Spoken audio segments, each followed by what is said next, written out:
경매 물건 중에서 정말 괜찮아 보이는 물건인데 아무도 낙찰을 받아가지 않아서 5번, 6번 유찰되어 있는 물건들을 종종 볼 수 있는데요. 이런 물건 함부로 입찰해도 될까요? 경매 초보자분들이 이런 물건들을 발견하고 입찰을 해가지고 입찰 보증금을 전액 날리는 일들이 정말 많이 있습니다. 저는 현재 진행하고 있는 경매 물건은 절대 추천해주지 않습니다. 이번 사례도 그냥 사례로만 바라보시고 절대 입찰하라는 뜻은 아니니까 그냥 공부 차원으로만 바라보시면 될 것 같아요. 서울 중구에 위치한 한 아파트가 지금 13억에 감정평가가 되었는데 4억까지 지금 떨어져 있습니다. 5번이나 아무도 낙찰을 받아가지 않아서 지금 6차에서 4억 2,598만 4천 원이 지금 최저가로 나와 있는데요. 아파트 1층에 바로 지하철 출구가 연결되어 있습니다. 그리고 바로 앞에 6호선이 있을 뿐만 아니라 2호선까지 걸어서 한 2분 정도 걸리는 초초 역세권이고 길만 건너면 바로 초등학교가 붙어 있는 아파트예요. 이렇게 정석적인 아파트인데 왜 13억에서 4억까지 떨어졌는데 아무도 안 가져가고 있을까요? 이런 물건 아무것도 모르고 헐 나만 발견했나봐 대박이다 이렇게 생각하고 입찰을 했다가 입찰 보증금 4,259만 원을 싹 날려버릴 수도 있습니다. 돈 날리고 나서 법원한테 울고불고 돈 내놔라고 해도 절대 안 돌려주거든요. 이 아파트는 295세대로 세대수는 작은데 시청까지 한 6정거장만 가면 되기 때문에 서울시청이나 종로 쪽에 직장을 다니시는 분들에게는 인기가 많을 거고 위로 10분만 걸어서 올라가면 청계천이 있거든요. 그러니까 퇴근하고 가볍게 산책하기도 좋은 위치에 있습니다. 그리고 주변에는 아파트 단지들이 좀 모여있는 건 아니고 빌라들이 많이 있는 위치이긴 해요. 근데 바로 밑에 보니까 지금 모아타운 1차로 선정된 신당동 12-3 1원이랑 신당동 50-21 그리고 신당동 516-4 이 모아타운 지정되어 있는 곳과도 가깝게 돼 있고요. 그리고 건너편에는 또 신속통합기획 대상지로 선정이 된 곳도 있어요. 정비구역 지정까지 가 있고 지금 신당 제10구역이 여기 위치하고 있어요. 이 재개발 구역들이 싹 새 아파트로 바뀐다면 당연히 여기 있는 경매 물건도 가격이 좀 같이 올라가겠죠. 분위기가 싹 바뀔 것으로 예상되는 동네이기도 해요. 경매 물건지를 보니까 건물 면적이 92제곱미터로 되어 있잖아요. 그래서 호갱노노 사이트로 들어가서 전용 면적 92제곱미터가 지금 공급 면적 37평으로 나와 있습니다. 그럼 우리는 37평에 대해서 조사를 해보면 되는 거예요. 제일 최근에 거래된 게 21년 10월에 14억 8천만 원에 거래됐는데요. 아무래도 2년 전쯤에 거래된 가격이기도 하고 부동산 분위기가 제일 좋을 때 거래된 가격이기 때문에 이 가격을 믿고 내가 낙찰가를 적는 건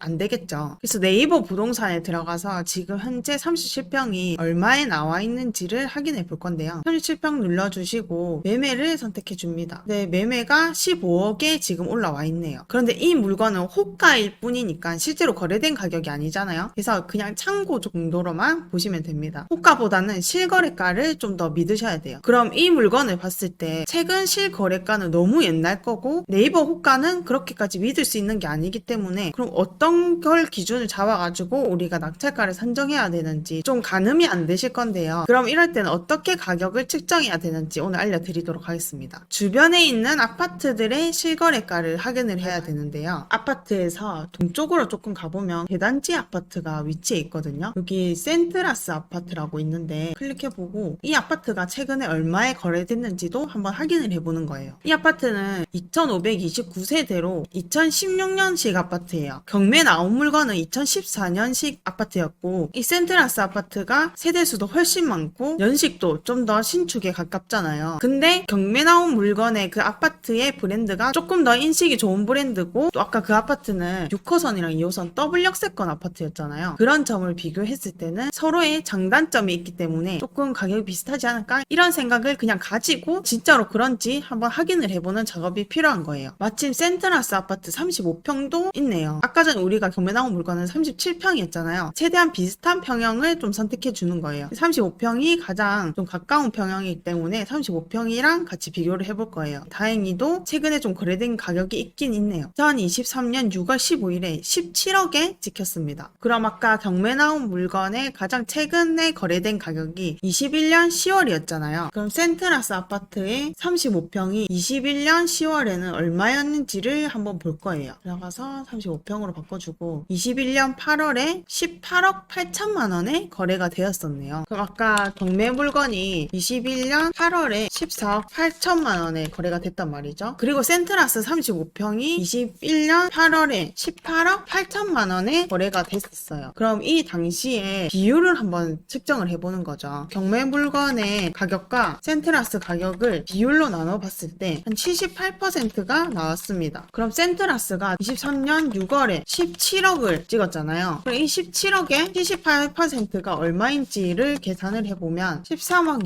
2,600만 원 정도라고 생각하시면 될 것 같아요. 이런 식으로 경매에 나온 물건에 가장 최근에 거래된 가격이 없다라고 하면 옆에 주위에 있는 아파트의 실거래가를 확인해 보면서 평수는 좀 비슷한 조건으로 가지고 있는 평수를 선택해 주시고 아파트 두 개를 비교해 봤을 때 어떤 아파트가 더 우위에 있는 아파트인지를 또 판단을 해보고 과거에는 비율이 어떻게 됐는지를 찾아보고 그 비율대로 지금 현재는 이 정도이지 않을까라고 추측해 볼 수 있는 거죠. 그럼 이런 식으로 대략적인 이 아파트의 가격을 예측해 볼 수 있는 거예요. 다음 경매 물건지로 돌아와서 권리 분석을 해볼 건데요. 여기 말소 기준일이 21년 7월 28일이에요. 그리고 임차인이 한 분 계신데 19년 5월 30일에 전입신고를 하셨습니다. 그리고 점유한 날짜는 따로 적혀져 있지는 않은데 그렇다고 해서 우리는 대항력을 볼 때 점유 날짜랑 전입일자 둘 중 늦은 날짜에 오전 0시부터 대항력이 발생한다고 했는데 이런 경우에 전입신고는 되어 있고 전입일자도 알 수 있지만 점유를 언제부터 했는지 지금도 하고 있는지에 대해서 확인해 볼 수 있진 않잖아요. 그렇기 때문에 전입신고만 가지고 대항력 여부를 좀 판단하시면 됩니다. 21년 7월 28일이 말소 기준일이었고 그것보다 더 빠른 날짜에 전입을 했으니까 이 김씨는 대항력이 있는 임차인이 되겠죠. 그것뿐만 아니라 이 임차인 김씨는 선순위 전세권을 설정해 놓기도 했는데요. 그럼 김씨는 선순위 전세권자도 되는 거예요. 선순위 전세권은 이 말소 기준 권리보다 더 빠르게 등재되어 있는 전세권을 말을 하는데요. 이 전세권은 만약에 전액 배당받아가지 않는다면 이 임차인이 받아가지 못하는 보증금에 대해서는 낙찰자가 인수를 해야 되고 낙찰자가 인수한다는 거는 임차인이 배당받아가지 못한 금액에 대해서는 낙찰자가 대신 물어줘야 된다고 생각하시면 돼요. 그런데 대항력이 있는 임차인을 하더라도 보증금 전액을 받아가면 문제없이 입찰에 참여해서 낙찰을 받고 내가 납부한 그 금액 안에서 대항력 있는 임차인이 배당을 받아가면 정말 깔끔한 물건이 되게 되는데요. 임차인은 확정일자가 배당을 받아가는 순서가 되는 건데 확정일자도 적혀져 있지 않아서 어느 순서에 배당을 받아갈지는 우리 입장으로서 입찰자 입장으로선 아직 알 수가 없는 물건이 되겠죠. 배당은 신청하지 않았는데요. 이때 팁 하나 드리자면요. 대항력 있는 임차인이 전세권이나 임차권을 설정을 했을 때 배당 종기일 전에 배당을 신청하지 않았거나 아예 배당을 신청하지 않은